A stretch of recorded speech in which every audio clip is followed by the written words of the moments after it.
Hey guys, this is Iron Mandrill here, and in today's video we'll be ranking the top 5 iconic clone troopers of all time.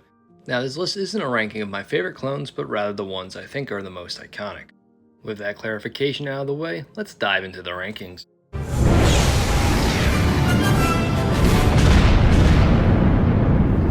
At number 5, we have Fives. Coming in at 5 is my personal favorite clone trooper, Fives. Fives, or CT-5555, was an advanced recon commando, also known as an ARC trooper, who fought under General Anakin Skywalker in the 501st Legion. Fives is one of the more regularly featured clones throughout the cartoon, starring in many arcs, with his most famous storylines being his origin with the Domino Squad in the attack on Rishi Station and his tragic death in the Clone Ship Conspiracy arc. His presence was felt throughout the majority of the show, as he was a heavily recurring character, appearing in 15 episodes from season 1 to 6, for his many contributions he made to the Galactic Republic and for his tragic death that saved the soul of fellow 501st Clone Trooper Captain Rex. As well as being my favorite clone trooper, he has done more than enough to earn the 5th spot on this list. At number 4, we have Ekko. Ekko, also known as CT-1409, was the other surviving member of the Domino Squad along with Fives from the attack on Rishi Station. Ekko would join Fives on many adventures and battles throughout the Clone Wars. Ekko died in an explosion during a mission in which they tried to retrieve Jedi Master Even Peel from the Separatist-controlled citadel of Loya Sayu. However, it was later found out by the Bad Batch that Ekko was still alive and that the Separatists were using his brain to data mine weaknesses and flaws within the Galactic Republic's military. Ekko, who's now severely disfigured, found a home with the deformed clone Unit 99, also known as the Bad Batch, and would join them on their adventures in their spin-off show. For being a recurring character in the Clone Wars and one of the stars of the Bad Batch, Ekko has earned himself the 4th spot on the list. At number 3, we have Gregor. Gregor, also known as CC-5576, is a clone commando who was part of an elite squad unit known as Foxtrot. During the Battle of Sarish, Gregor was forced to flee into space. His retreat ended with him crash landing on Abafar, where he developed amnesia from the crash.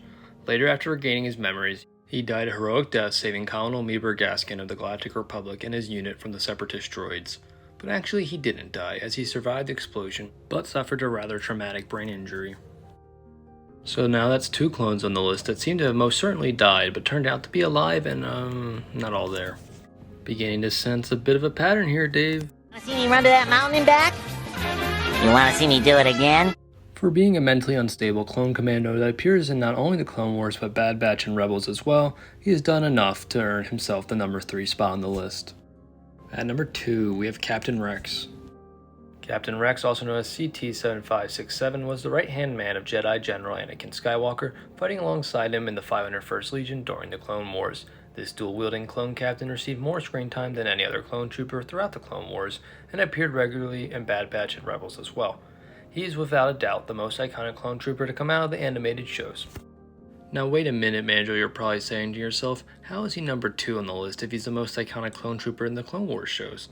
Well, it's because we have to take into account the movies as well, and there is one clone trooper who briefly gets some spotlight in Revenge of the Sith.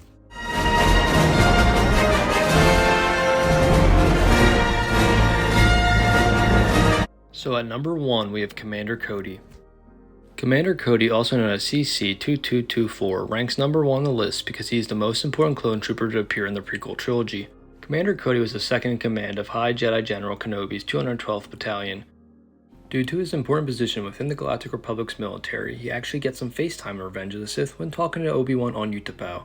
He's also the clone trooper on Utapau to first receive Order 66.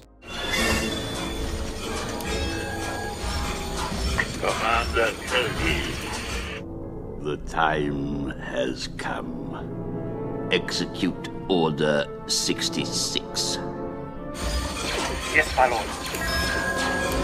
Which leads to his unsuccessful attempt of killing his former general. For being the clone who nearly killed Obi-Wan, as well as being the most prominent clone trooper within the prequel trilogy, he successfully earned the number 1 spot on the list. Very good, sir. Oh, by the way, I think you'll be needing this. Thank you, Cody.